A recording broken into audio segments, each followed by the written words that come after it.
Good morning, all. I request everyone to wait until the participants have joined. Let us wait a few minutes. Thank you.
of this faculty development program on success strategy to publish in journal with high impact factor, organized by Institute of Engineering Research and Publication IFERP, in association with New Horizon College of Engineering, Bangalore, and Malla Reddy Engineering College, Hyderabad.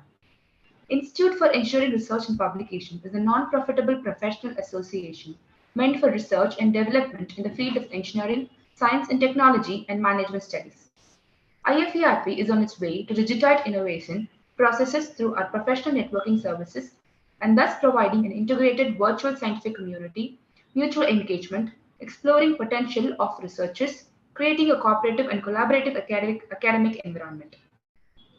As a leading organization for scientific research and assistance, IFERP promotes knowledge sharing in engineering, science and technology, and management studies through scientific conferences and events, establishing student chapters, professional development programs, career and skill development programs, faculty development programs, webinars, workshops, journals, magazines, and proceedings.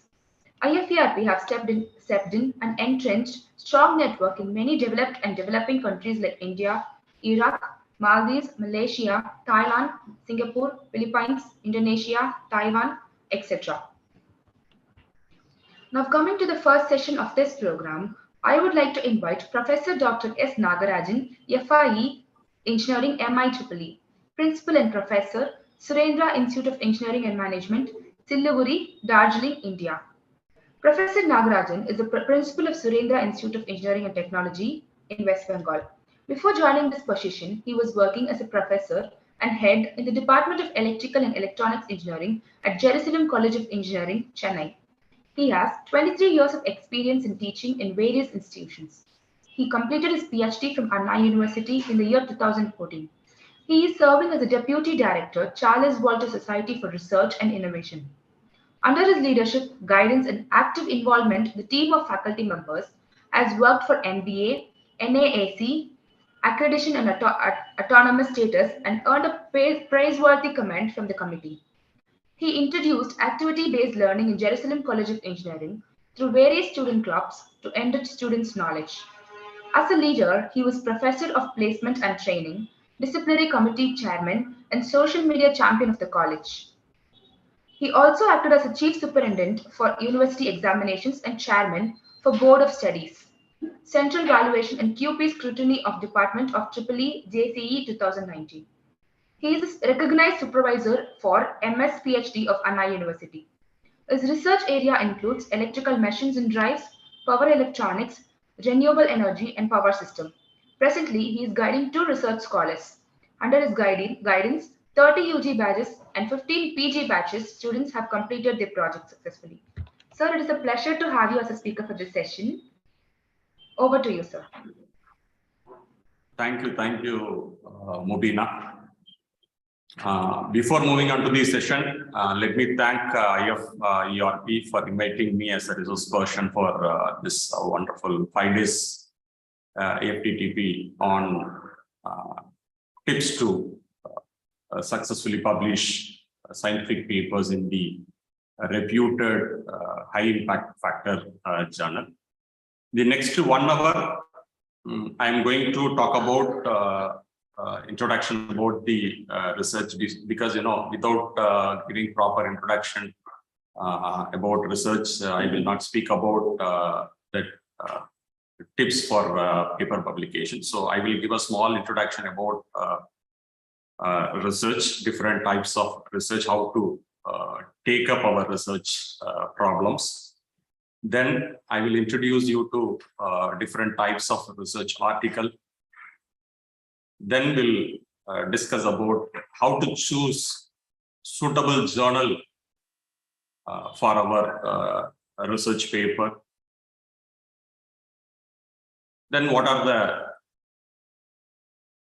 stages and how to formulate our paper so that it will be accepted by the editor and reviewer. So we should understand the initial screening process of various journal, and followed by peer review process. So we will speak about peer review process. What are the different types of peer review process? How to choose a suitable journal based on the content of the paper.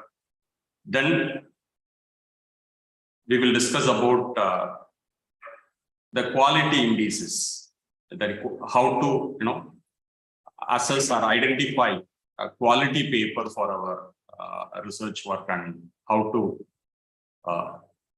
identify quality authors. And nowadays, every institution wanted to get some NIR of ranking to boost up their admission process, not only NIR of ranking. And nowadays, AICTE also make it mandatory that the accreditation, NBA, NAC accreditation is mandatory. NAC is not a mandatory, but before moving on to NBA process, most of the tier 3 institution, they go for NAC accreditation so that they can able to complete their filing, which is very much useful for their NBA accreditation. So nowadays, publication is the vital phenomena for major ranking system. So most of the institution, they are giving promotion or increment purely based on the quality of publication we are having. And most of the private universities, they are recruiting people, they are recruiting faculty member by seeing their publication, quality publication. So this is the right time to discuss about tips to publish our research work in the quality journal, high impact factor journal. So let me share my screen, and then we'll discuss about this topic one by one.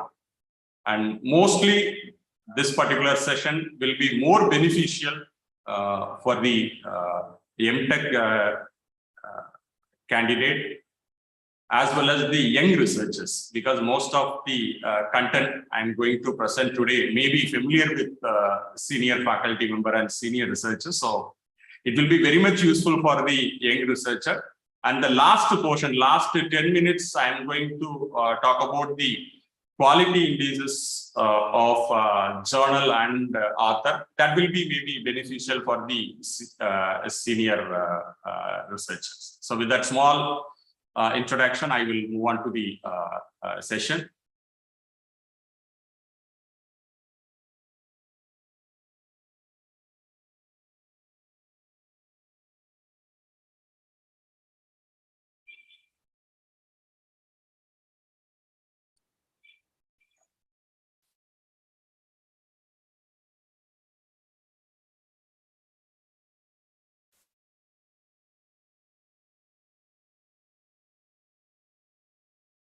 Whether my screen is visible to all of you? Somebody can give feedback. Yes, sir, it is visible. Yes. So today, next 1 hour, we are going to discuss about process of publishing a research paper in a reputed journal. So before moving on to the current topic, let me give a small introduction about various types of research work, because first we have to identify in which category our research work is coming. Then only you can able to choose suitable and appropriate journal for the publication. That is very, very important and essential part of the publication. So you cannot randomly choose journal for your research work. So the major types, so we have 6 subcategory of research, starting from basic research, problem-solving research, problem-oriented research. It may be a applied research, qualitative research, and quantitative research. If you look at basic research is nothing but data collection of the particular experiment. Maybe you can take all laboratory experiments are coming under this basic research. In order to do extensive research, everybody has to take up basic research.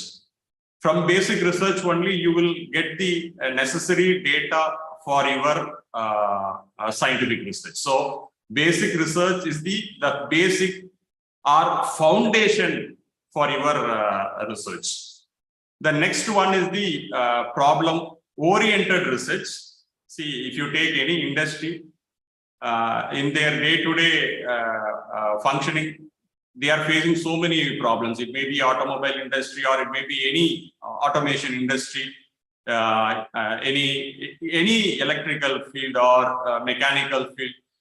They are facing so many problems in their day-to-day functioning. So this problem-oriented research will deals about the root cause for various problems occurred in the organization or industries.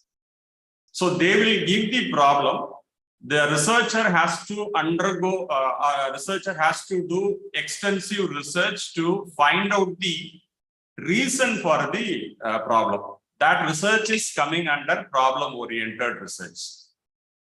The next one is the problem-solving research. So once you identify the problem,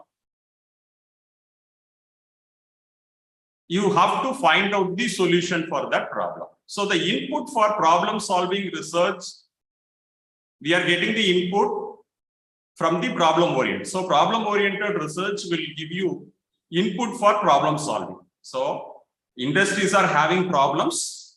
If you concentrate on the root cause for the problem, that will be the result of the problem-oriented research. So to find out the root cause, that is problem-oriented. Once you find out the root cause, and that will be taken as the input for solving that problem, that is problem-solving research. And the fourth category is the applied research. If you take any real-time problem, so the solution for a real-time problem coming under applied research. For example,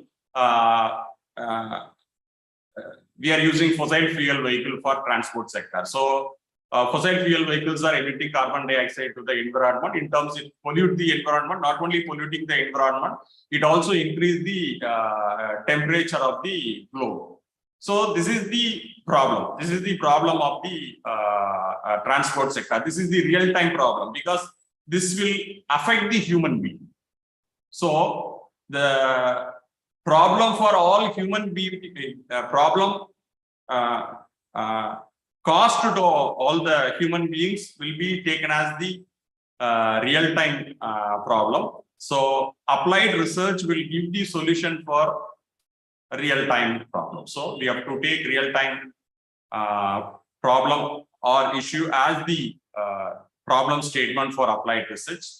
And qualitative research, this is also kind of a problem-oriented research to analyze the root cause for the problem. But in order to analyze the root cause, we used to gather input from few experts in the same field. Let us say, collect the opinion from expert person from the particular industry. Suppose if you are doing some research with the EV vehicle, so instead of investigating the problem directly, we used to get the input from various people based on their experience. They will give some input. So using that input, you can able to find out the solution, or you can able to find out the root cause for the particular problem. That coming under qualitative research. So in qualitative research, we used to take small samples, maximum 6 to 10 samples we are using for qualitative research. The next, the final one will be the quantitative research. This is also similar to qualitative, but here we are not looking for, here also it is the data collection, but we are not looking for any expert in the particular field of domain. We used to collect data from the huge quantity of samples. So it is like a kind of survey, or by giving questionnaires to different people, we can able to collect the data. By analyzing the data, we can come to one conclusion. So that is coming under quantitative research. So before starting the research, you please identify in which category your research work is coming. It may be a single concept-oriented research, or you can also combine. You can also combine basic research with problem-solving research, basic research with problem-oriented research, or you can also combine basic research, problem-oriented, and problem-solving. It purely depends on the individual interest and supervisor input. So anyhow, before starting the research, you should understand the basic idea about the research work. And next, we'll talk about different types of research article. We have 6 different types of research materials available, starting from the original article, that is nothing but scientific paper or journal publication, all journal publication coming under this original article. It is usually a presentation of any experimental data in the particular field of domain. And the second type is the review article. Normally, I advise my research scholar to read review article before starting the research. I advise my research scholar to read the review article, because review article, it's not an original work. Normally, people used to collect the information from at least 100 papers, and by compiling all those information, you will get a review article. So, review article will be written by collecting the information. It will be written by collecting the information from at least 100 articles on the particular domain. So, instead of reading different articles, it is better to read some review article before you start your research work. My humble request to the young researchers and PG scholar, before you start your research, please read review article. And my request to the research scholar, before going for original article publication, you go for review article publication. That will boost up your confidence. So you go for review article publication, and after that you can try with your original contribution by publishing your scientific paper. And if you look at the third category, book chapters, it is almost similar to original article, but we used to collect articles from different authors by compiling all those articles into a single book is called book chapter.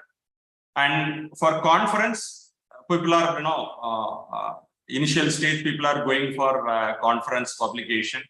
Nowadays, you can find a number of conferences, national conferences and international conferences across a globe. So you can easily publish the initial stage of the work.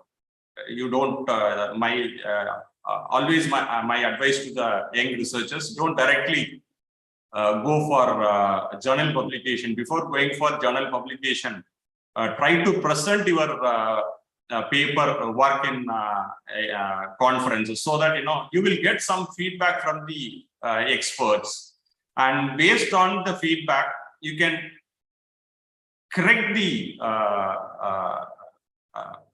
article, or you can improvise the paper, so that the acceptance rate of your paper will be increased. Then you can go for article publication. So my advice to all the young researchers, go for conference publication. Nowadays, people are publishing their proceedings only with the abstract, or nowadays they are inviting poster presentation and or PPT presentation. So We have three different types of presentation. It may be abstract, it may be a poster presentation, and especially IEEE conferences, they used to have two tracks. The first track will be a poster presentation, and next track will be a full-fledged PPT presentation of the particular domain. And the final one will be the book review. So it provides the key findings of research, and it usually written in 100 words. Maybe the book review will be more suitable for the senior researchers. It may not be more appropriate for young researchers. So for young researchers, my advice, you start with review article. You please read few review article on your chosen field. Then write review article with a support and in consultation with your supervisor or guide. Then you start working on your area. This is the second stage. So once you get some basic results, maybe once you complete basic research on your chosen area, you can start writing your conference paper. So for conference paper, basic research is more than sufficient. You need not waste your in-depth result.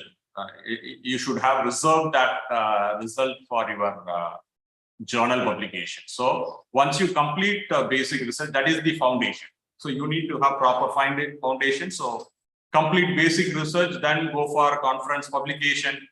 And after conference publication, try to complete your extensive research on the particular field, then go for journal publication. So this is the normal flow.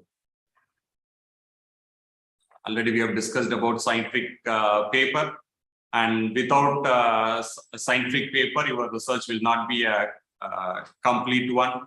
And review article, yes, we have three different types of review article. It may be a systematic review, literature review, and meta-analysis. So we concentrated on literature review. As a researcher, you can go through literature review, because while writing your research article, you need to have proper literature survey. You have to have proper citation in your paper. Without proper citation, your paper will not be accepted by any journal. So literature review will play vital role in journal writing. Then why we have to publish our original article? Yes, as I said earlier, this will give you a recognition. Nowadays, you know, the promotion and increment will be given based on paper publication, and without publication, your research is unfinished. So it's a kind of validation.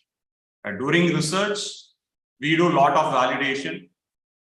Simulation work will be validated by hardware implementation, and your hardware result will be validated by some design data or the data already available, or that the research work done by the other scientists in the same field.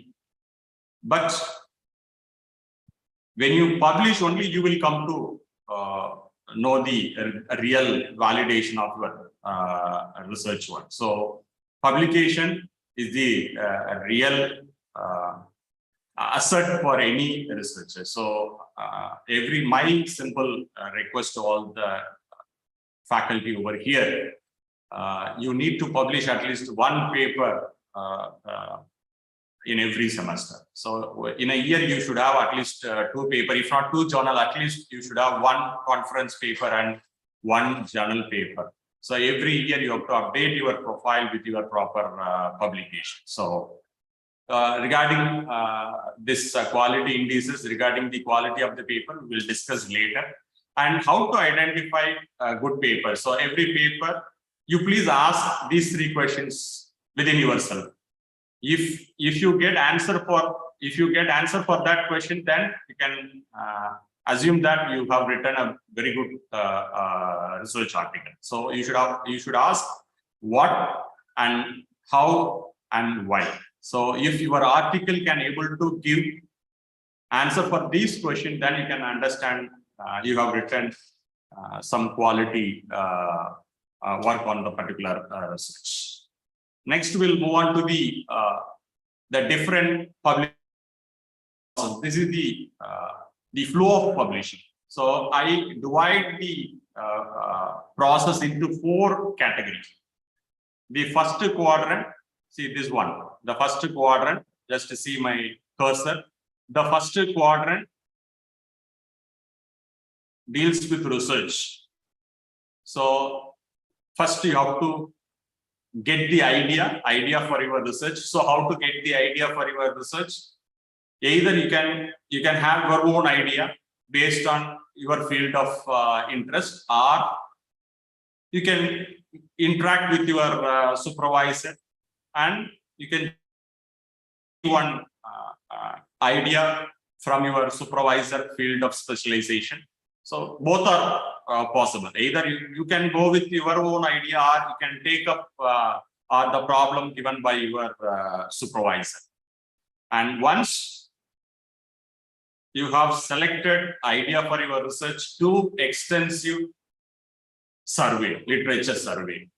So collect at least 100 articles in your broad area of research and read abstract and conclusion. My advice to all the researchers over here, it is very difficult to read the full length article, and it is very difficult to understand the concept of the whole paper. So, but instead of reading the whole paper, you please read the abstract and conclusion given by the author, and you read multiple times, then only you will get a clear idea, because in abstract they will give the preamble about the particular paper or problem, and conclusion they will give the results, discussion, and any limitations faced during the research work. That will be the foundation for taking up your research in the right direction.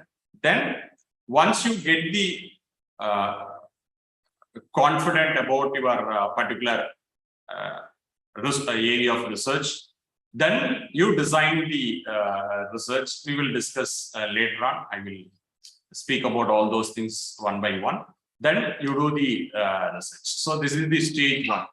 Then stage 2, writing the paper. So before writing the paper, you have to identify the suitable journal. Then you have to read the guidelines given by the journal. Once you are familiarized with the guideline, then you have to write the paper. After you complete the paper, check the submission guideline, then go for submission. This is stage 2. Stage 1, do the research. Stage 2, identify the journal and write the paper. Then stage 3, this is the very important and crucial stage. You will be having 2 stages of screening. The first screening will be done by editor, and the second screening will be done by the expert. It may be a single review process or 2 review process that we will discuss later stage. So third stage will be the screening stage, and the 4th stage, most of the time, if you submit your paper to the quality journal, they will ask so many queries. Reviewer and the editor will ask you so many queries related to your paper, and you are required to submit your paper, resubmit your paper with the proper response to the query raised by the editor and reviewer. Then it will go for final check, and once the editor and reviewer satisfied with your response, you will get the acceptance. So these are the main stages of publication. First stage, research. So you have 5 stages are there. As I said earlier, you have to identify your research area. I have given you two input. Either you can go with your own idea or in consultation with your supervisor, or you can choose any idea or problem given by your supervisor. Then the second stage on the design the research study. So during this stage, you have to collect the material, that is articles related to your research topic, and write proper literature survey. To write proper literature survey, you have to meticulously read the abstract and the conclusion given by various authors. And end of the survey, you have to frame your problem statement. That is very, very important. That is the main idea. The design of research study is nothing but identifying the problem statement. So identify the problem statement and give the outline how you are going to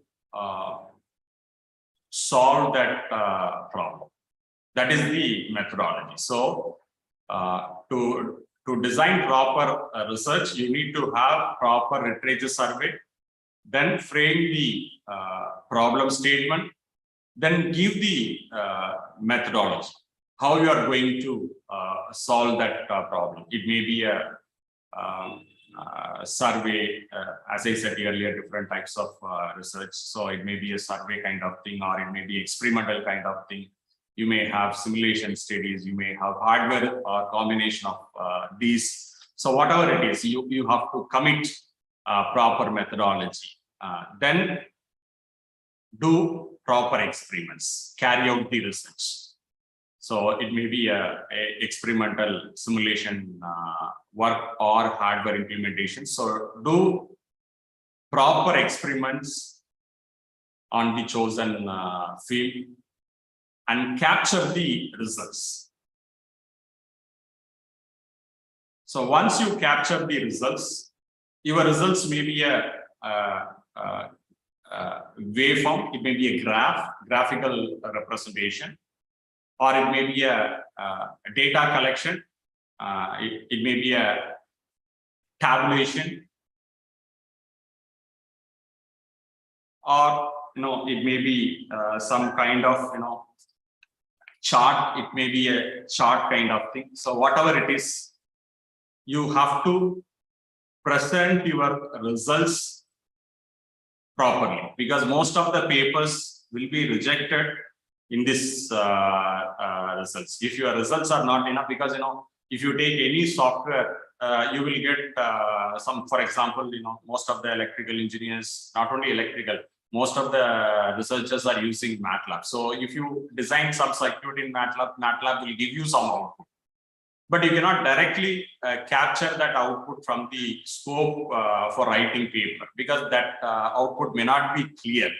So you have different options available in MATLAB. Likewise, in every tool, you have different options, or you can have separate tools to magnify your results. That axis should be clear, because I have reviewed many articles in that graph, x and y axis are not clear, or that scalings are not properly given. So the moment I see no proper scale, and if the graph is not clear, immediately I will reject paper. So before going for proper review, usually editor and reviewer will check the result section. They will go through the tabulation, they will go through the graph and other charts and polls you have given. So based on the clarity, I'm not talking about the content, I'm not talking about the contribution, I'm talking about only the presentation. So by seeing the presentation, they will decide whether this paper will be appropriate for publication or not. So you have to neatly present your result section. This is very, very important section of your paper, research paper.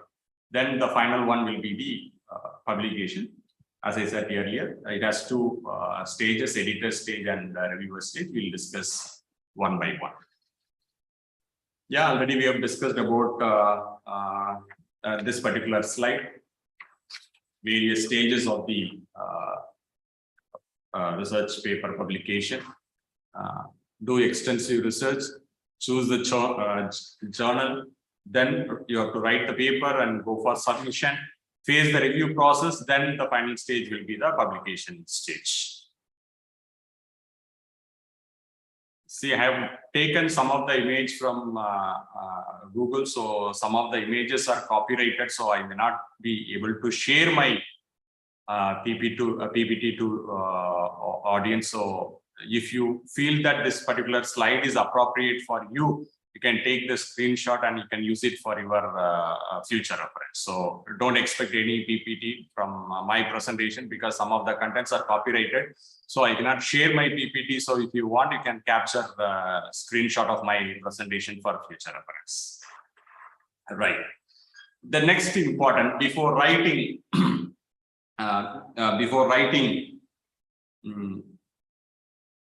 the manuscript, before writing the manuscript, we should understand the basic structure of the manuscript.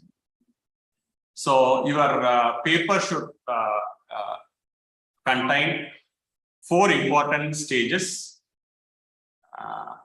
not 6 important stages. I have not included the 2 more section in this slide. It is starting with abstract. Yes, of course, title will be the important one. Then the content page. So it starts with abstract, then followed by introduction, and the 3rd stage will be methodology. You have to clearly explain your methodology, and after methodology, you have to give the result section by way of presenting your figures, tables, charts, like that. Then after results, you need to give the observation, summary of the finding. That is very, very important. Most of the paper, I could not find this section. People are giving results, but they are not giving proper justification, observation regarding the results. So that is very, very important. So summary of the finding is very, very important for any original paper. Then final section will be the conclusion. So these are the major section of the journal article. And while writing the paper, you should link each and every section. You start with abstract, then you link the abstract with introduction. Then from introduction, you link the methodology. Then you have to link methodology with result, then result with the discussion. Then finally, you have to compile all those sections in the conclusion section. So conclusion section should have the information, or if you write proper conclusion, your conclusion section should have the summary of your introduction. You should have the summary of your methodology. You should have the summary of your result findings and discussion. That will be the proper conclusion. So the conclusion and abstract are the soul of the paper. Unless you write proper abstract and conclusion, it is very difficult to convince the reviewer. So there is a more possibility of rejection. So if you want to see acceptance, then you need to write proper abstract and conclusion. This is the sample I have given. Maybe this may be very much useful for the young researcher. I quickly go through the anatomy. This is the sample structure. So give appropriate title I have taken. I am going to investigate whether the color of the apple is my problem statement. So I have given suitable title. Then abstract. We examine several apple color, although most are red, some are not. So I am giving the problem statement here. What is my problem and how you are going to investigate that. Don't give the solution here. In abstract, you should not give the solution, but you should give the preamble about your research work. So while reading abstract, one should understand what is your research work. So like that, you have to narrate your abstract. It is like, giving review for any movie. Your abstract should be look like a review for a movie. So your abstract will be a review of your research work. It should be like a review of your research work. Then we'll move on to the introduction part.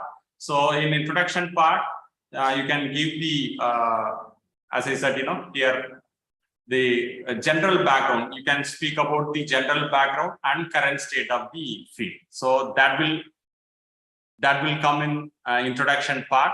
And end of the introduction, you have to give the problem statement. Here I have written, we hope to resolve this issue once and for all. This is the commitment I am giving. End of this review, I am going to give solution for this. Then methodology, how we are going to solve this problem, how you are going to give solution.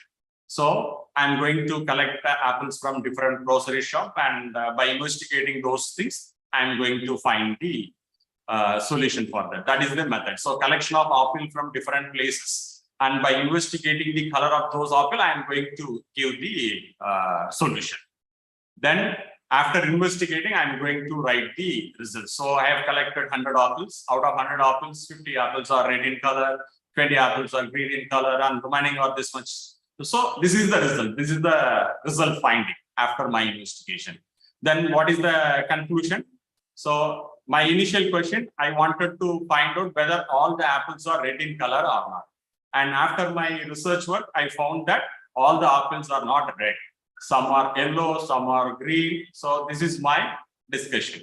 So with that, you have to complete your paper, and most important, you have to give the acknowledgement of the previous research in the reference text. So give proper citation and acknowledgements to your previous research. So this is the simple anatomy of a scientific paper. So with that basic thing, you can easily write a good research article in your particular field of domain. Already we have discussed, this is the general format of publication. And yes, the essential parts of scientific paper. It should start with the title, then followed by abstract, then you have introduction, materials. Materials, it's nothing but design data. Materials, nothing but design data or experiment data will be given in this section. If you don't have any design data, you can skip this title. But the title, abstract, introduction, methodology, result, discussion, conclusions are important.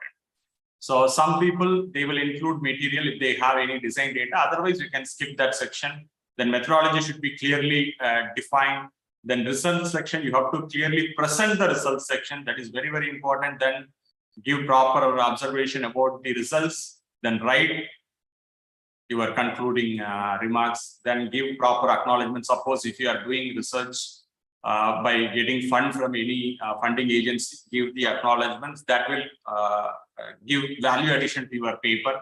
If there is no funding for your research work, you can also give acknowledgement to any industry or any researchers or any scientific scientists who have contributed for your research work. So it is not a mandatory one. If you want, you can give, but this will be a value addition. This will be a value addition. And finally, reference section. So you please give at least 15 to 20 papers, and please follow the template given by the particular journal, because template will be the very important part. The first screening will be done based on the template. If you don't follow the template of the journal, then your paper will be straight away rejected by the editor. Even it will not go to the reviewer stage. Yes, we'll quickly go through how to give proper title. So make a list of most important keywords. So once you complete research, you please write important keywords of your research and try to bring all those keywords in your title so that you will get the full and meaningful title for your paper. Sometimes editor will reject paper by seeing your title itself. See, for example, I tell you the poor name for a journal article. Always, sometimes people used to write simulation and implementation of so and so. So don't use simulation and implementation. Or they will write like this, investigation of so and so. So don't use this generalized title for your journal article. Please give appropriate. So to write a proper title, you first identify the keywords, then by compiling all those keywords, you can frame the title. So try to reframe the title and finally get the appropriate title, because very, very important, and it should not be any grammatical error. Before sending paper, please check the grammatical errors, because titles are very, very important. It is equivalent to naming the child. So please give utmost priority for giving suitable title for your research paper. The next stage will be the abstract writing. As I said earlier, your abstract should provide the brief summary of each of the main section of your paper. What are the main section you are having? I'm having introduction section. I'm having methodology section. I'm having result section and conclusion. So your abstract should provide brief summary of these 4 major sections. So likewise, you have to write abstract. My simple advice to all the researchers: don't write the abstract at the initial stage. You try to complete all other sections, like writing introduction, formulating your problem statement, then choosing your methodology, the result section, conclusion. After you complete these main section, now you start writing the abstract. So abstract you can write at the last stage, or you initially write the rough abstract. After completing all the major section, again you rewrite and improvise your abstract, because as I said earlier, usually editor will read your abstract and conclusion. Editor will not read the whole paper. Editor will read your abstract and conclusion. If he is satisfied with your abstract and conclusion, then your paper will be moved on to the reviewer for further action. So you have to have proper abstract and conclusion. So give utmost priority to write your abstract and conclusion. The next stage will be introduction stage. As I said earlier, while writing introduction, you have to collect different articles related to your research area, research idea. So that's what previous studies. So read the previous studies and the paper published by other scientists. Then you write the literature survey. Once you complete literature survey, find out the problem related to your field. So you frame the problem, give proper statement for your problem. Then you give some importance and hypothesis for that problem statement. That will be your introduction part. So collect the material, relevant material, read the abstract and conclusion given by various authors, and start writing your literature survey. Then end of literature survey, find out the problem statement. Then you give the importance and relevance of this particular research. So this is how you have to write your introduction. But nowadays, people are not giving much importance to the introduction section, because most of the time people are giving only literature survey. They are not giving proper problem statement.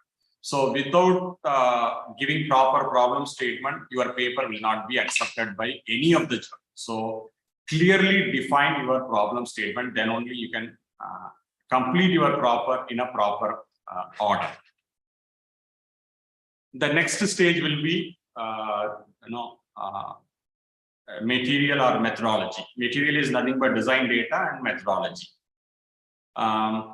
So during this stage, you have to give proper justification for your data, because mostly, especially electrical engineer, they used to go for simulation studies. So in simulation studies, we are using so many data. So we need to give proper justification for those data.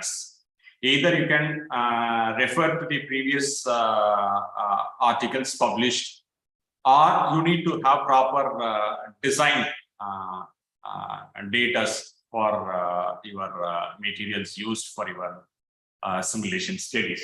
Then give the proper methodology, whether you are going to do with only simulation work. Suppose, especially power system people, it is for them, it is very difficult to go for hardware implementation.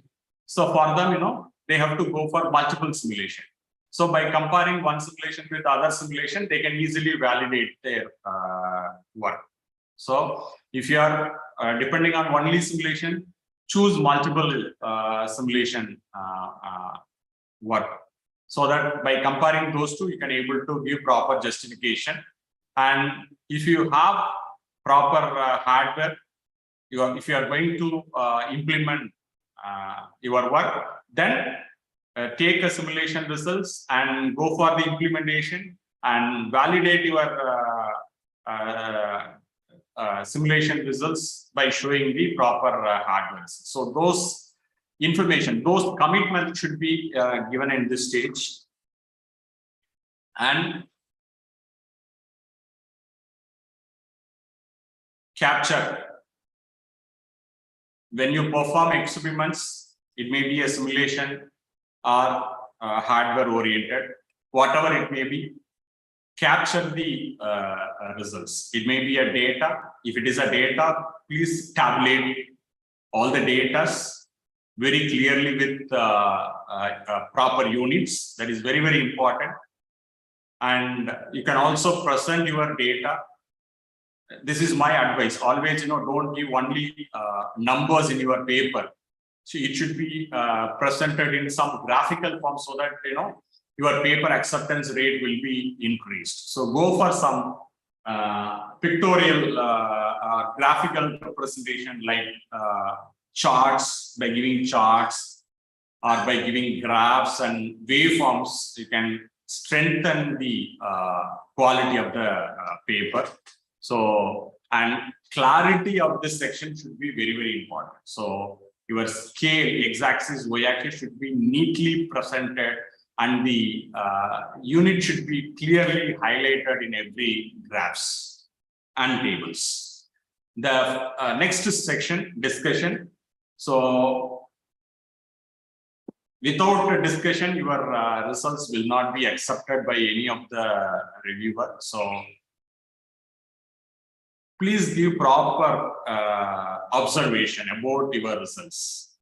Maybe sometimes you need to compare your results with the results already available, or you can also compare your data with some standard data, and based on that you have to give the proper conclusion. That is very, very important. So give proper detailed deliberations about the results. Without this deliberation, your paper will not be a complete one.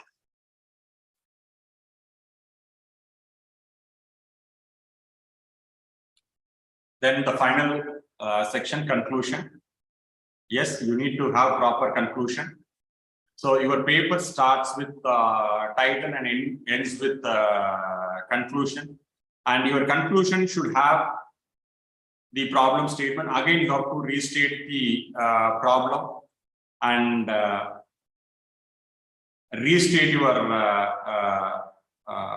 hypothesis. Like, you know, it was predicted that from the results, like that, you know, you have to give proper justification for your problem statement. You know, sometimes we used to commit something, but if you don't get proper results, you know, you have to reject that hypothesis. So, but most of the time, researcher accept the hypothesis. Sometimes, you know, you need to reject. You have to understand the real problem during the research work. So, please accept and equally reject your hypothesis also. That is not a big issue, but give proper justification and don't give too many commitments while writing the problem. Sometimes, you know, people used to give unwanted statement in the conclusion.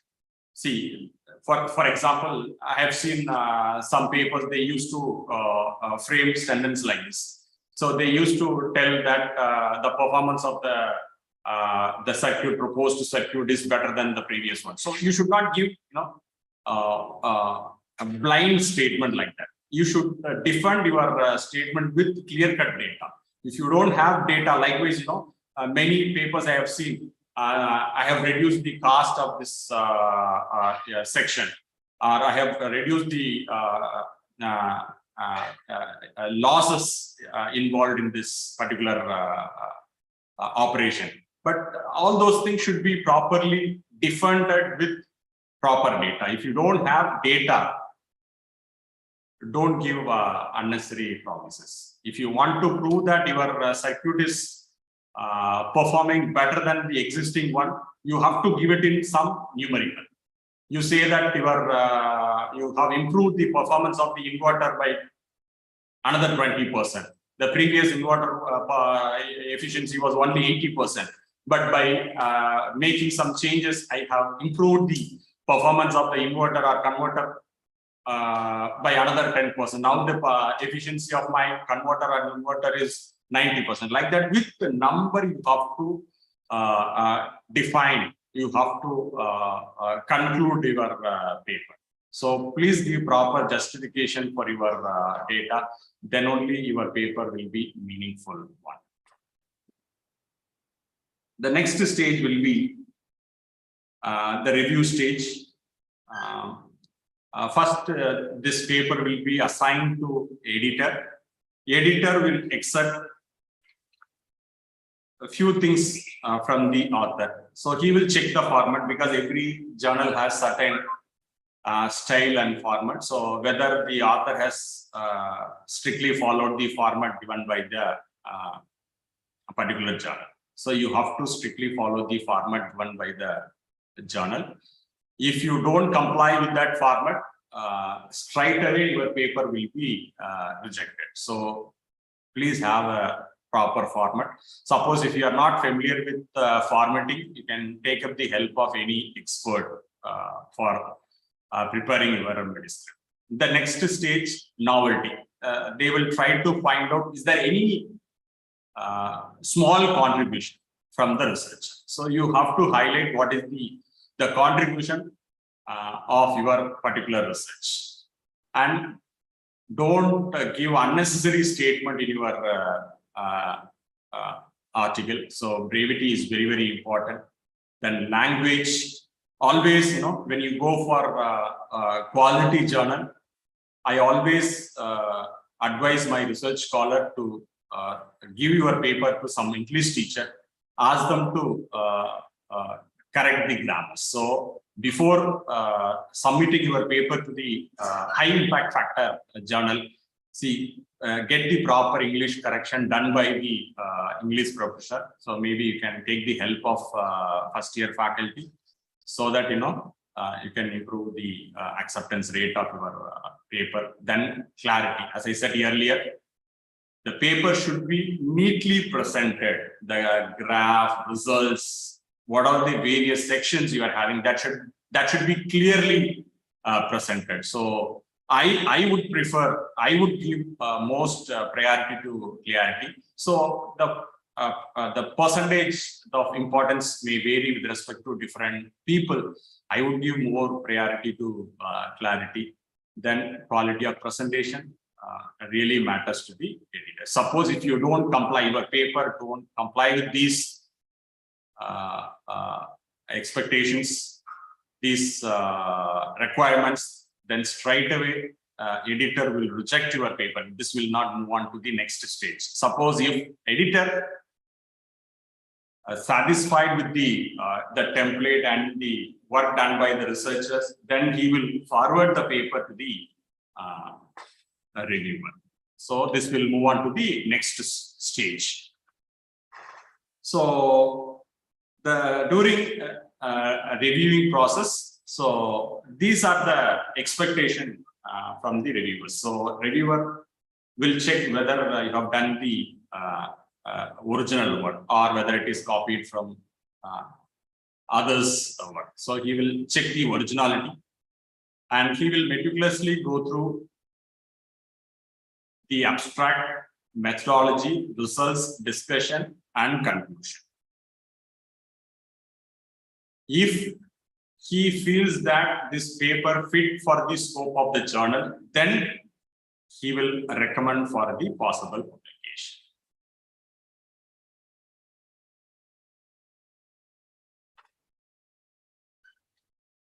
Some of the common reasons for manuscript rejected by the reviewer: if you have not written proper aim and scope, that is nothing but problem statement. If you don't give proper problem statement, then your paper will be straight away rejected. So problem statement will be the key aspect of your paper. So give proper problem statement. Then define your methodology. That methodology should be suitable for your problem statement. It may be a simulation work, or it may be a hardware, or combination of. So clearly define the methodology. Then capture the result, the clarity of the paper, clarity of the results. Then discussion. Then finally they will look for the language, but most of the time they will not reject based on the English. So if your English is poor, they will ask you to resubmit the paper. But they will give utmost priority importance to the content of your paper. If your content is worth enough, then your paper will be accepted by the reviewer. But however, and it should be neatly written without any grammatical error. So please be careful before submitting. Take the help of English teachers so that your paper will be accepted without further revision. Suppose your paper is rejected, then you have to look for other option where to submit. So before going for resubmission, based on the feedback given by the editor and feedback given by the reviewer, please revise the paper.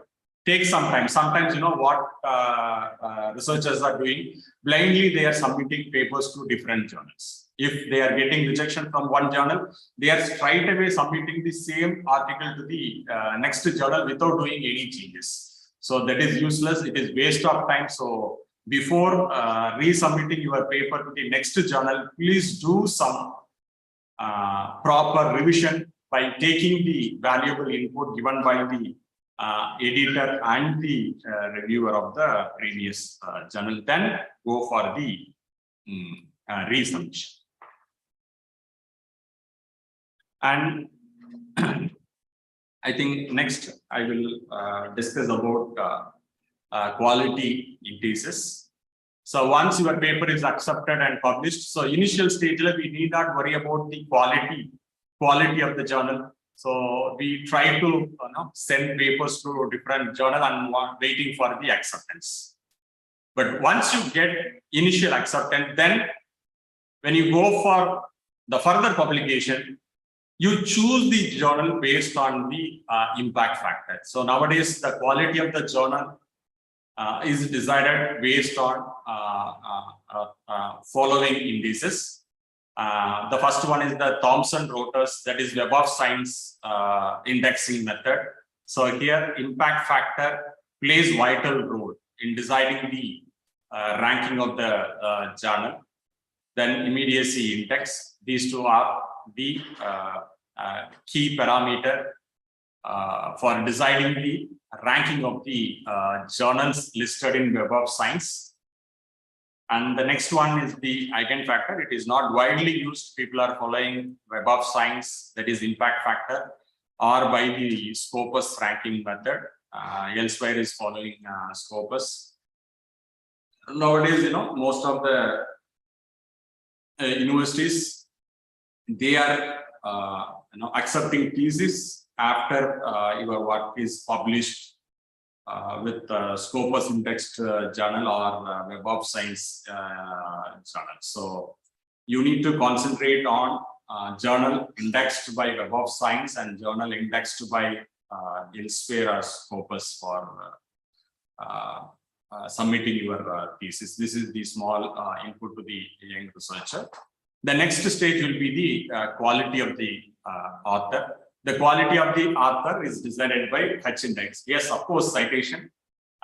Based on citation, your H index will be decided. G index and HP index are the subclasses of other, but we are following H index to decide the quality of the faculty. So impact factor, actually, in a given year, the impact factor of the journal is the average number of citation received per paper published in the journal during last 2 consecutive years. So this impact factor of the journal will be calculated based on the last 2 years citation.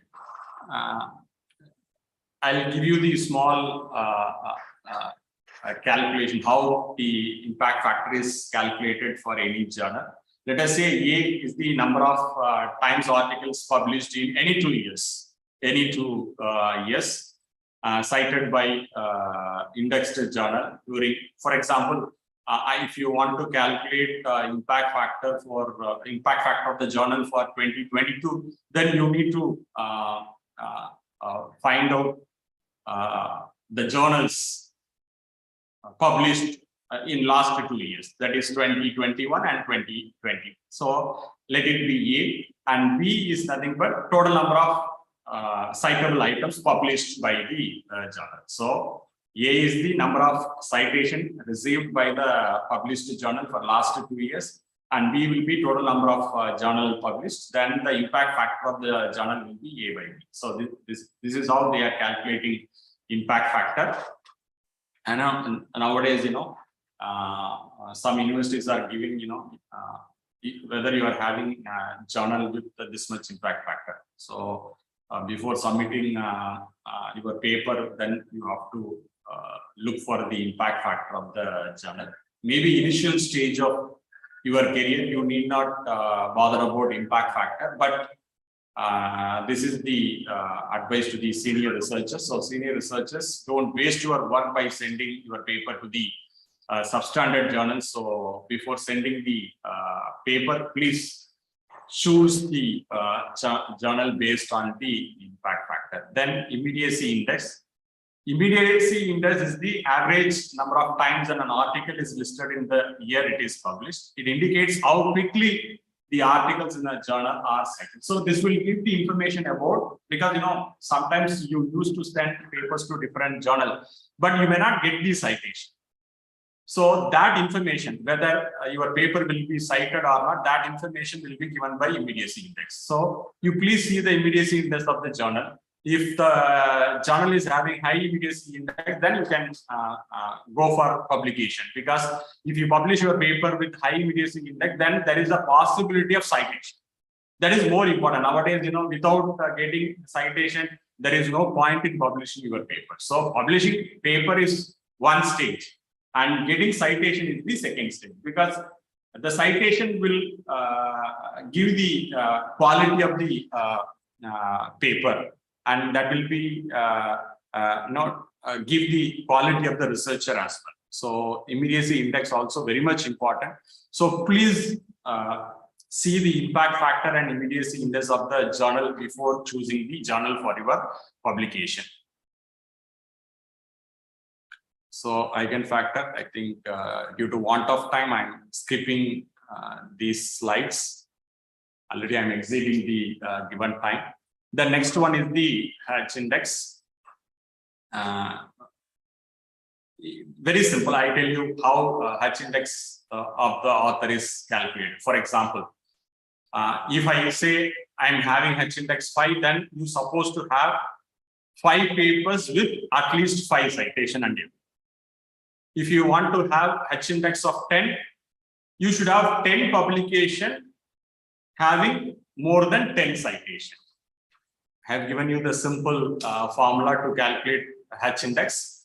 So let us say the author is having NP papers in their credit. Out of NP papers, H papers are having H citation. Let us say H papers.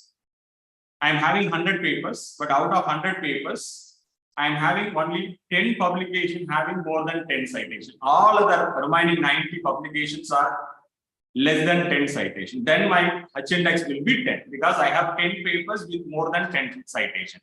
Suppose if you want to improve your H index, suppose from 10 to 11, then you need to have 11 papers with 11 citations. So you need to concentrate on citation in order to increase your H index, because that will speak about your quality. So the quality of the author will be decided by H index, and the quality of the journal will be decided by impact factor and immediacy factor. So H index is automatically calculated by Web of Science and Scopus. So if you registered your name with the Web of Science and Scopus, you can see automatically your paper will be listed over there. There you can find your H index and H index of your Scopus paper and H index of your Web of Science, as well as you can, if you register with Google Scholar, there also you can able to see the H index of your publication. So that will give you the quality of publications you are having. So maybe hereafter you can concentrate on the quality of the journal and quality of the paper for improving the citation. Now, I hope I have covered the basic requirements for the successful publication of the original article in a reputed journal and conferences. I hope this one hour 15-minute session might be the eye-opening session for the young researchers. May not be useful for the senior people because they might be knowing all those things. They are familiar with these structures and other things. So with that, I conclude my presentation. I once again thank the organizer for giving me this wonderful opportunity to share a few of my thoughts on this particular topic. Over to the moderator. Thank you so much, sir, for this wonderful session. I believe this session of the FTP was very informative for all the attendees. Let us move on to the question answer session. If you have any questions regarding this session, kindly put it up in the question answer box.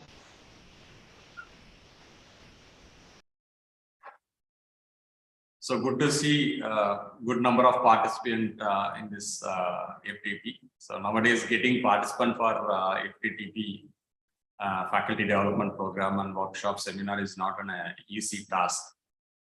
So really I'm happy about the participant number. So yes, if you have any queries, I think I have given only basic details about tips for publishing research paper. I have given small introduction about the different types of research, different types of articles, how to structure your paper, and how to write various section of the paper for possible publication, and what are the review process, and how to give response to the reviewer for getting our paper accepted by the reviewer, and I have given small information about the quality indices, how to measure the quality of journal and how the quality of the authors assessed by various agencies, accreditation agencies. Hope I have met your expectation. So we have a question. So the question is, how much time does it take to publish after peer review process for the article? See, the publication time varies with respect to different journals, because if you choose paid journals, even you can publish your paper within a month also. A lot of Scopus journals, paid Scopus journals are there, they will publish your paper within a month. But if you look for high impact factor journal, free journal, they will take sometimes even more than a year also.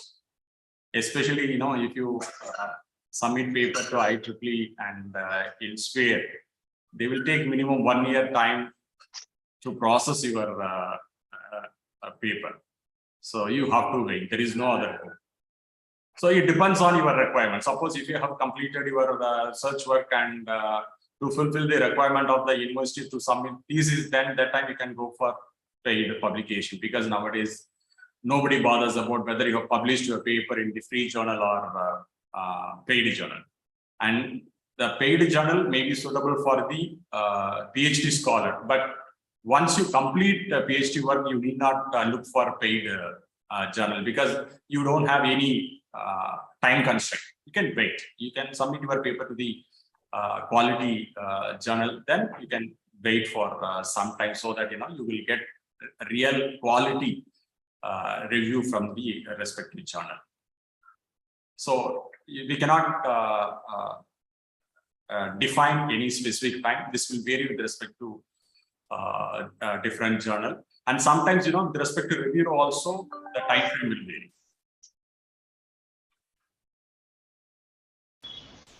So we have another question. What are the benefits we will get in special issues for publishing the paper in the journal? The special issue mainly created for the benefit of the research scholar. So your paper will be quickly published. See, after acceptance, sometimes you have to wait at least 6 months to 1 year for the.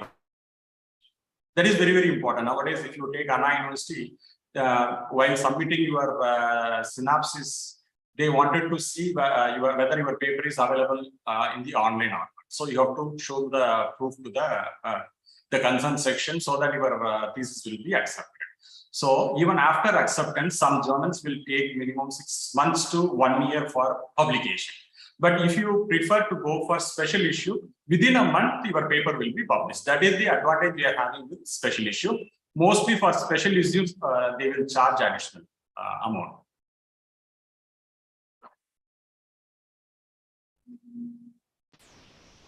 Thank you so much, sir. Thank you so much for this question. Thank you. So now moving on to the next session of this FTP, I welcome Professor Dr. Munaz Ahmed Noor, Vice-Chancellor, Bangabandhu Sheikh Mujibur Rahman Digital University, Dhaka, Bangladesh. He was a professor of the Civil Engineering Department in Bangladesh University of Engineering and Technology before he joined National University as a Pro Vice-Chancellor on 11th April 2002.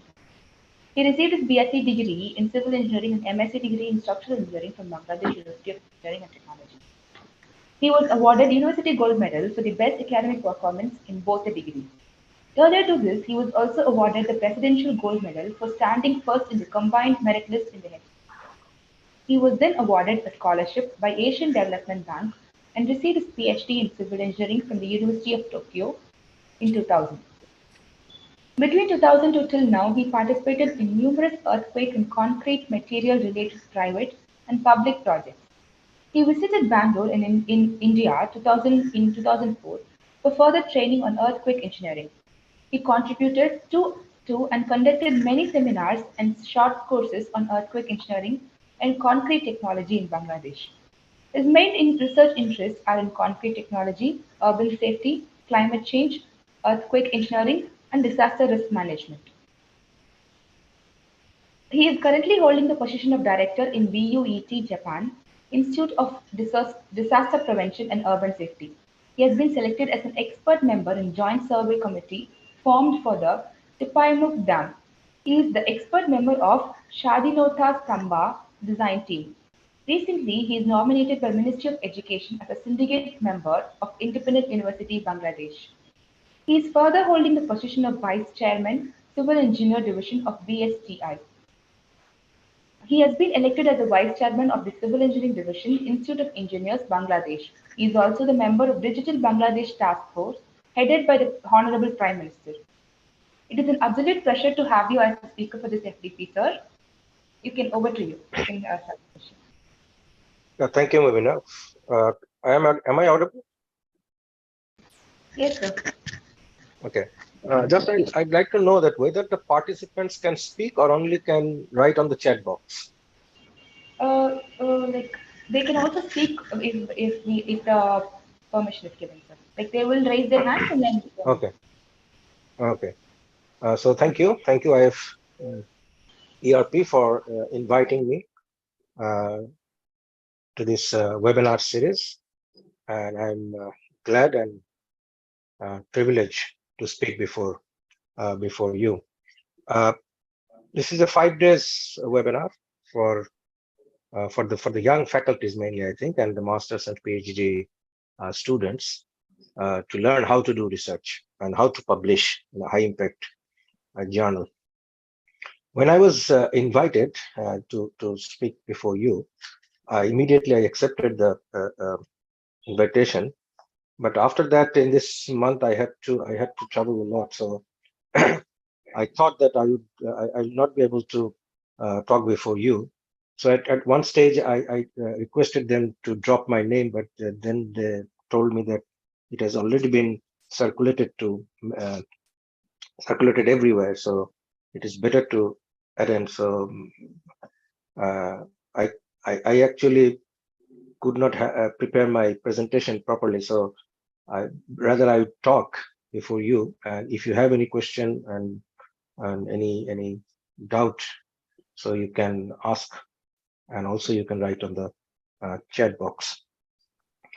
So when I got the invitation, I was thinking, when I was a master students, I think more than 30 years back, and PhD student, that time this kind of training program, I think is very difficult to have, very rarely happened. And internet was not there at that time in Bangladesh. So it was very difficult to know how to do research and how to publish. We mostly relied on our supervisors and to try to learn from them. And now I think it is become so easy for you young faculty members that you are exposed to this kind of training session so that you can start your life very easily.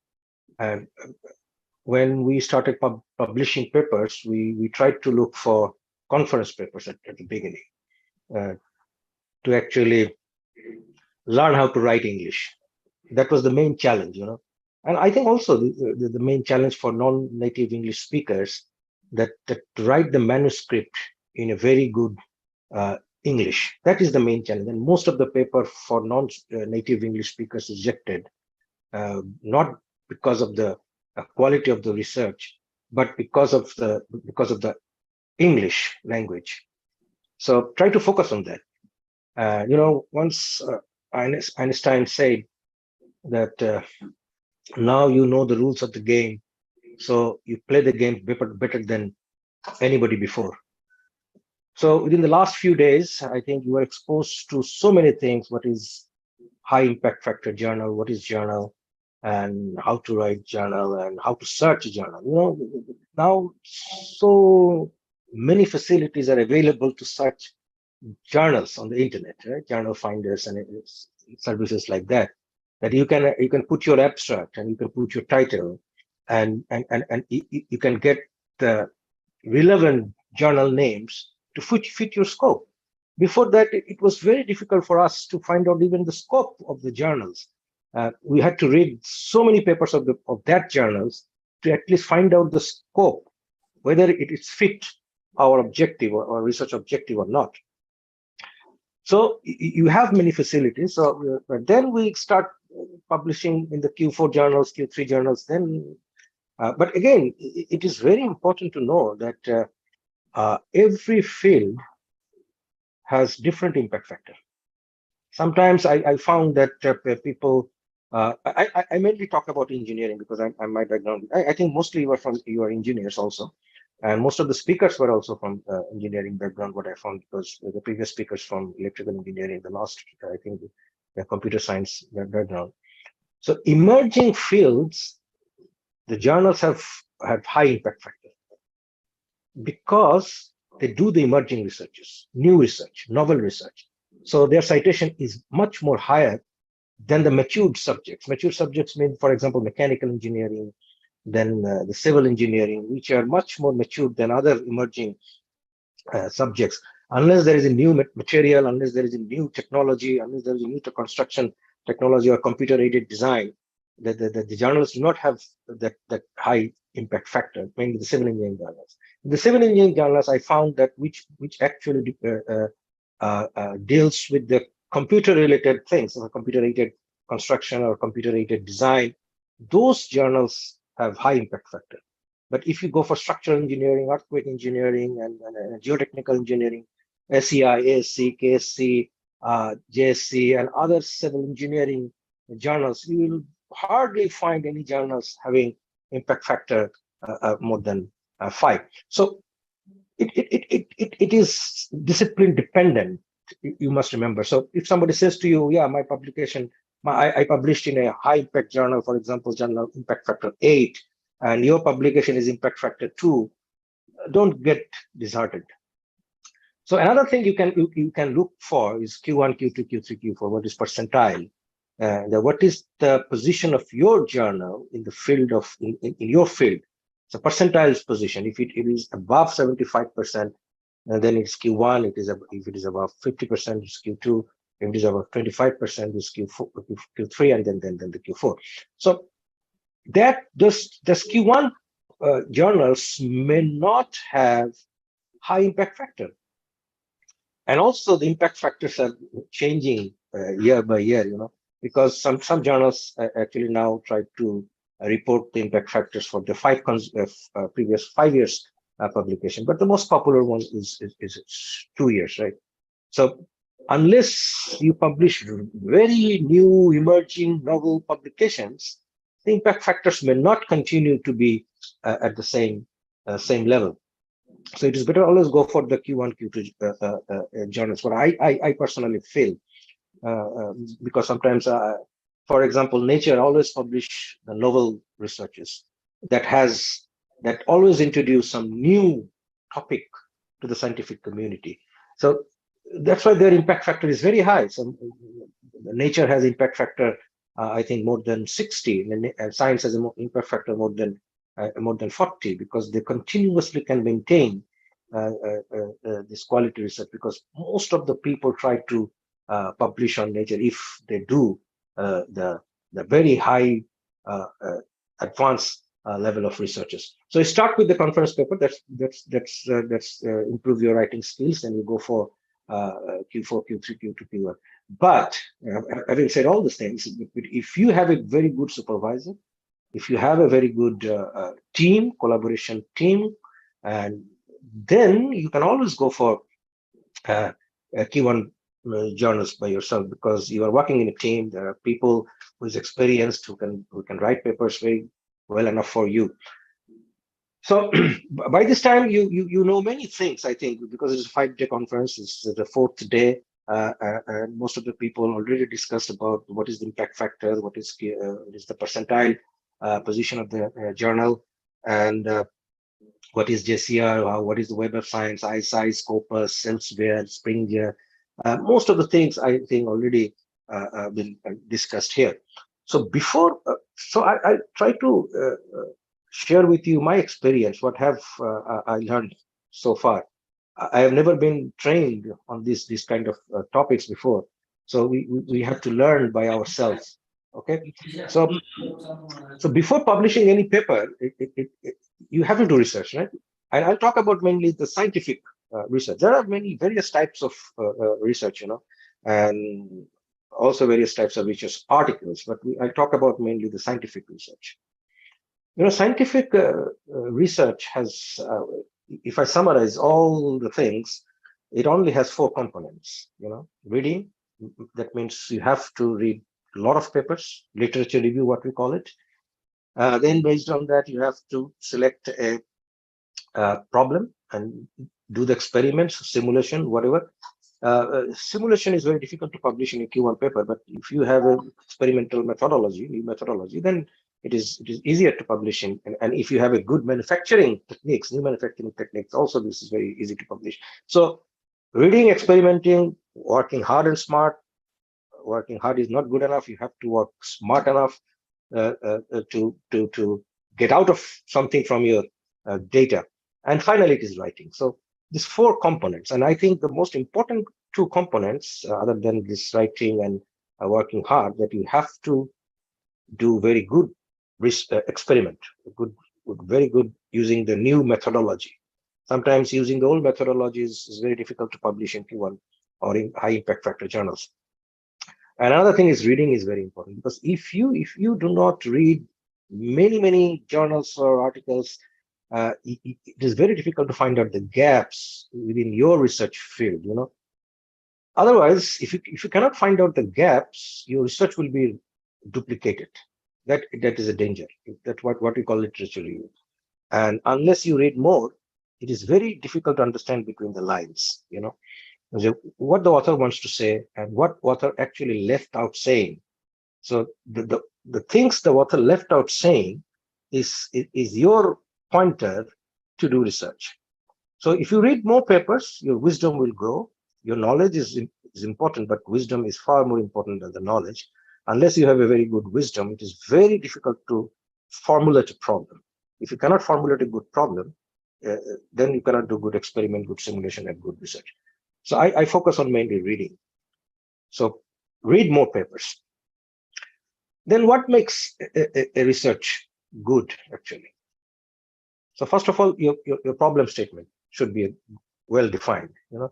If your problem statement, because in engineering, because I talk about science and engineering, in science and engineering, if you do not have a problem statement, it is useless to do research. You can do a lot of experiments. If you do not have the problem statements, the data may be garbage, and at the end of the day, you will find you find yourself in a very difficult position to compile those data, because you didn't have any problem statement, and you have to have a very clear goal and scope. Remember, because in a research field, if you do not actually set the boundary, you can go astray. Because a lot of things yet still to be done in the world. So you have to limit your goal, you have to limit your scope, and to put a boundary. So this is another very important thing. And after all these things, if you can think about a good novel idea to solve this problem, then it will be very good research. And another thing, this is very important, that your research results must be repeatable. Your methodology should not be such that if another person use the same methodology and come up with a different results, that is not a good research. Most of the time, your results should be one should be actually repeat the same results with the same methodology. And if you can contribute a significant contribution to the field, then your research will be published in a very high impact factor. So your results should be publishable. That's another thing, that your results should be publishable. So can anyone do scientific research? It's very difficult that anyone cannot do actually scientific research, because unless he has some critical skills, some of the skills you must have, that you have to have a critical thinking mindset. You must set your objective. You have to have a good judgment, and also creativity, because if you're not creative enough, then you cannot go for new methodology. Then comes this communication skills. because you have to communicate your results to someone else. Unless you cannot communicate clearly, people will not understand, and your paper will not be published.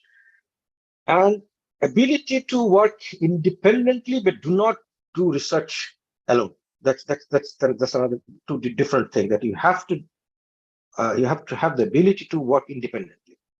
That your part you need to do independently, but you do not work alone, because if you work alone in this era of fourth industrial revolution and in this interdisciplinary realm, that you will be, it is self-defeating, because your paper will not be a very good one, but you must be able to work independently. So you must have the ability to work in a team. So that's another very good thing. So good skill you must have. So if you have the skills, then you can go for master's, PhD, and higher degrees. And then why should people do researches? I think at this stage, what I feel and what I've seen, that mostly people do researches for two main reasons: to get the promotion, to get the tenure, to get the degree, PhD and masters. Because the world has become so competitive. During our time, the world was not that much competitive as now. Before, there are lots of journals available now, but there are many paid journals. There are many things, fake journals. So many things are available. So people want to get promotion. People want to get a degree. But apart from all these things, people also do researches to generate new knowledge. That's the most important thing in scientific area, that your goal should be to generate new knowledge, no matter how small it is. Definitely promotion and graduation is another important factor. And also to improve your track record. Your publications always go with you, and your publication speaks for you. And it will increase your mobility in the world. If you have good publication in the high impact journals, then your mobility will be higher. You can get good research grant, and you get offer from good collaborative research proposals from all over the world, not only in our region. From everywhere you will get that. So this is very important, that this is why we should do research apart from promotion and graduation. And the next important thing is what to publish. It is very important that what we should publish. We can publish anything and anywhere. If you give the paid journal the payment, they will publish it. And most of the conference is not peer reviewed. And nowadays the conferences are also peer reviewed, but not as rigorous as good journals, because high factor journals has gone through a lot of hard, rigorous review process. So you should go for new or original results or new methodology. If you have a new methodology, if you have any new results, or if you have original results, that if you may think for publishing. You can also publish review papers. And I think but young researchers do not go for review papers. The senior researchers now, they have a lot of wisdoms, and they know ins and outs of their field, and then they can go for review papers, because review papers are very important for the young researchers. So in review papers, you get everything in one paper relating to your research field. So you don't have to go for searching for literature review. And most of the review papers has a lot of references, and you can use those references as pointers if you want to do research in a particular narrow area. So these are the things you can go for publish. And another thing that new original results should advance the knowledge and understanding of your specific field. That's also you have to think about, that if if your paper do not actually advance the knowledge and understanding of your field, then you should not actually think to publish that paper in a high impact journal. And what not to publish, because if you do not know what not to publish, then your chances of rejection gets higher and higher, you know. So unless you read, at the beginning at my lecture, I told you that you must create the habit of reading many papers. Otherwise, your work will be outdated. So do not go for outdated. Unless you read, you will not understand your work is outdated. So unless you read, or you rely on your supervisor, because or your research team, because they know whether the thing or the problem statement is outdated or not, then it will not have any scientific interest, and it will create a duplication of previously published work. And even if you do research, you cannot come to a good acceptable conclusion, then you should also not consider publishing your paper. Then sit and think and try to gather data again and think about the good acceptable conclusion. So these are the very basic thing about the publication. So to get a paper published is not easy, you know. Now you know that it's very difficult. It starts with a proposal and problem statement, experimental design, and then writing and destruction from other people's experiment and social media. And so you have to have a good result, and you have to have a good writing skill, and also you have to have a very good patience. You know, sometimes some papers take 6 months or a year to get published. In that case, you have to select a journal which has high frequency. You know, if you select a journal which published 4 or 6 issues per year, then you may not need to wait that long. But if you go for very good quality journals, even if their frequency is higher, you need to wait, because there's a lot of queues are there. You know, unless they go for the previous submission, your submission will come later on, you know. So journal selection was also very important. I told you earlier that your scope, whether your scope of the research fits that journal. So it can happen. You can go for 2 things. Unless before publishing, you can select your scope and find the journal, or you can find the journal and try to fit your research to the scope of that journal. I think the earlier one is easier, because if you are researching in a particular field, so it is better to select your scope and go for the journal. But if you are a new researcher in the new field, and if you're thinking of selecting new problem statements or a new methodology, then you can select the journal first and in your research domain, and try to state your problem according to the scope of the journals.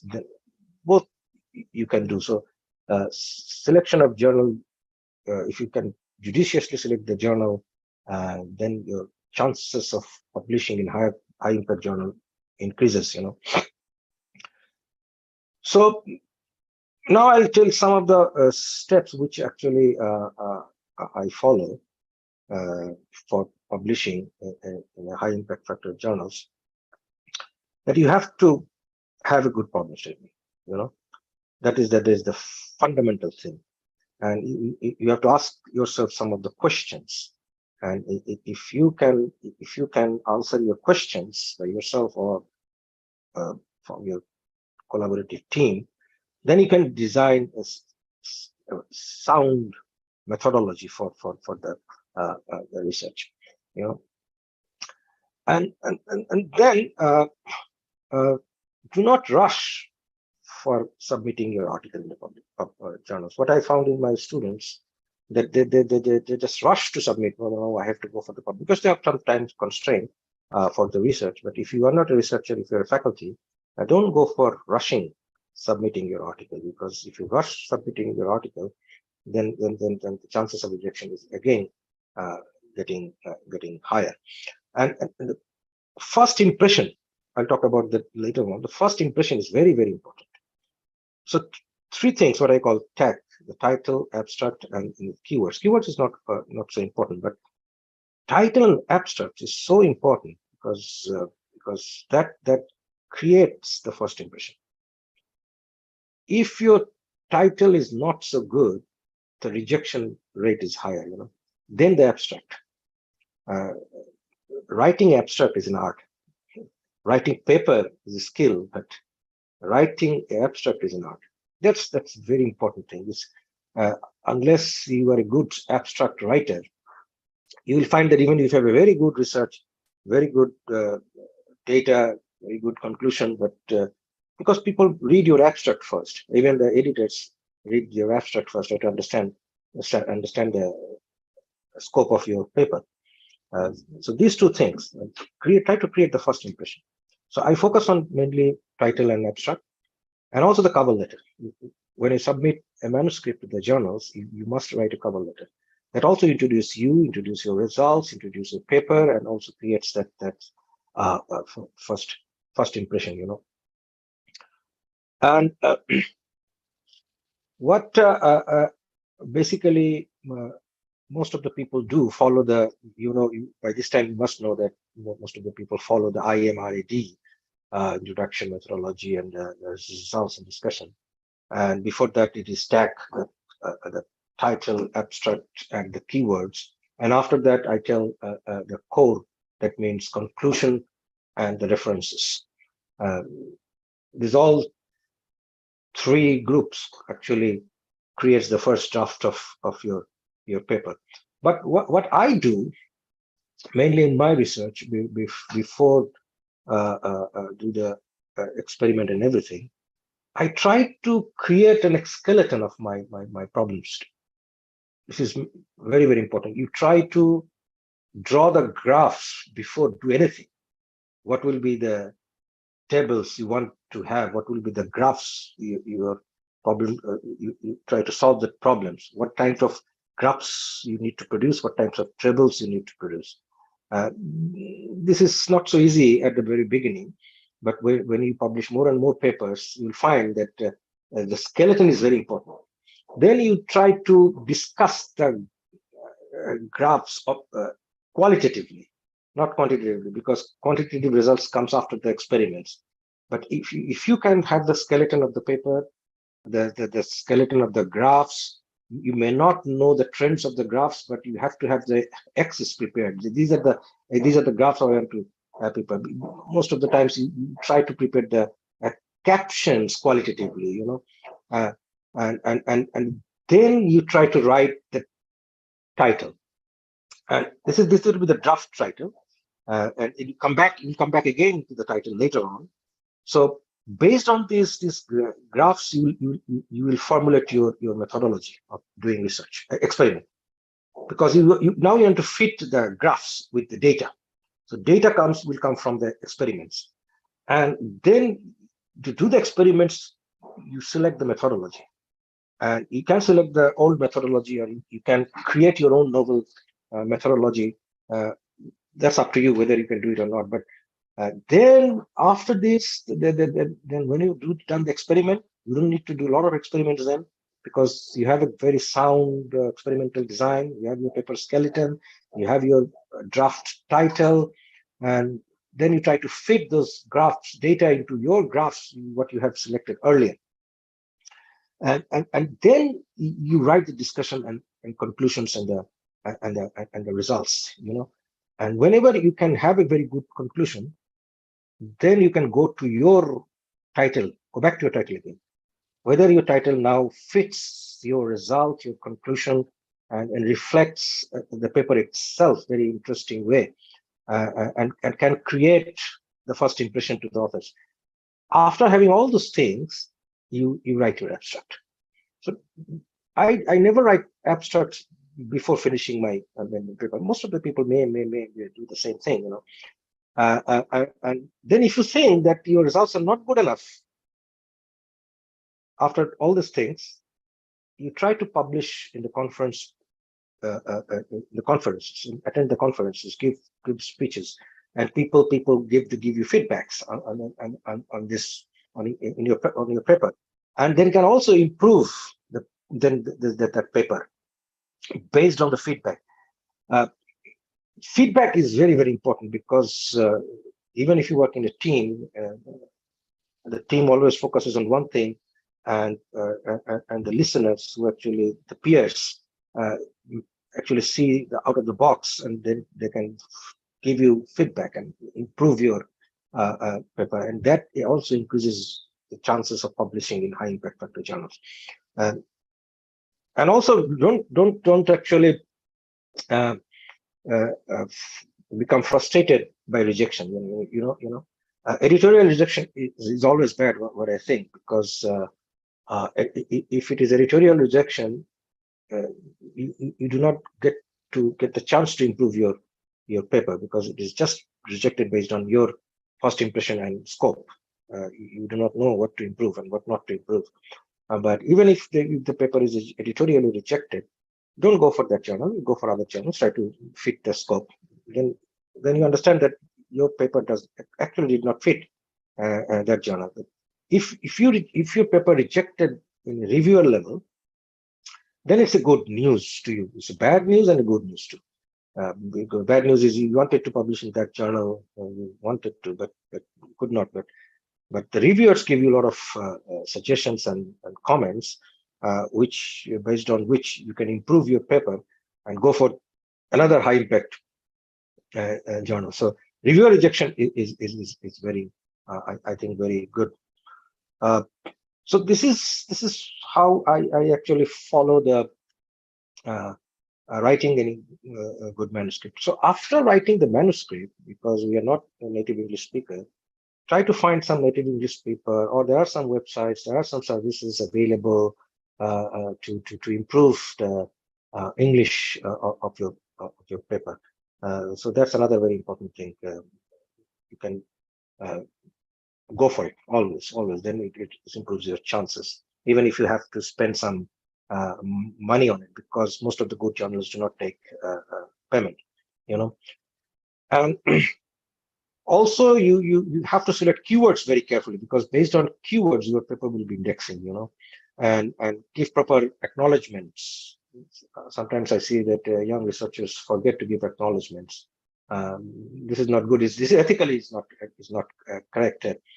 And try to include the names of all of the researchers onto your paper. Do not try to get credit share for all the research by yourself. So this much actually I have to say before the young researchers, because I think my talk is kind of summary of all the previous lectures and also my experience publishing papers, because I'm a civil engineer. So it's sometimes getting very difficult to publish in civil engineering journals, because there are not many civil engineering journals, good civil engineering journals available. But nowadays, a lot of emerging fields are coming up. So lots of new journals are also coming up. So I don't know how many of you are civil engineers, but most of you are engineers and scientists. That's why you attended this conference.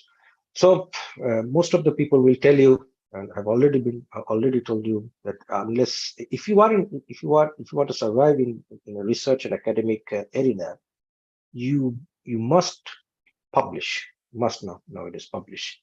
And there is a saying, all people say in our field, and I think you have heard this phrase many times in this 4 days webinar, that publish or perish. So if you are young researchers, I think work with the senior professors, senior researchers, senior fellows, and improve your knowledge, improve your wisdom, improve your writing skill. Try to write title and abstract in a very good way, so that it creates the first impression. So with this, I conclude my speech, and thank you all for giving your patients time to hear me out. Thank you very much.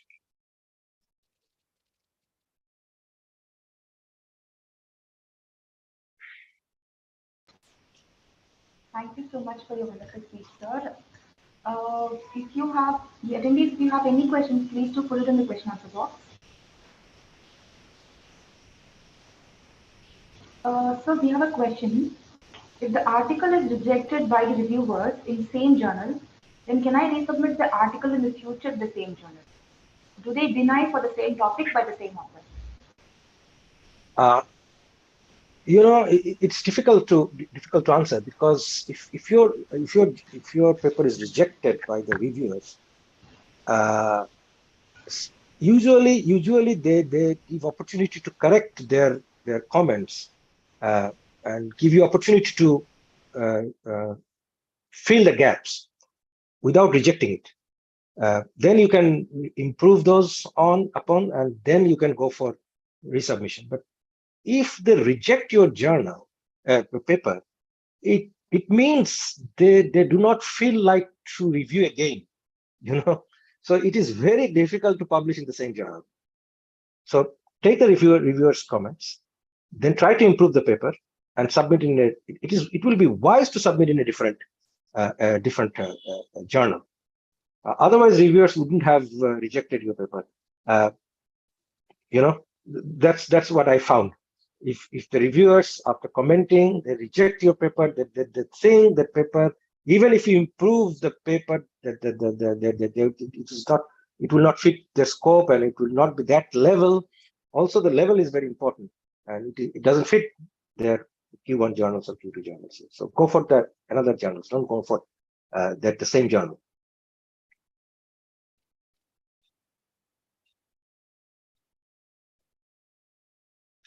Okay, I hope this answers your question.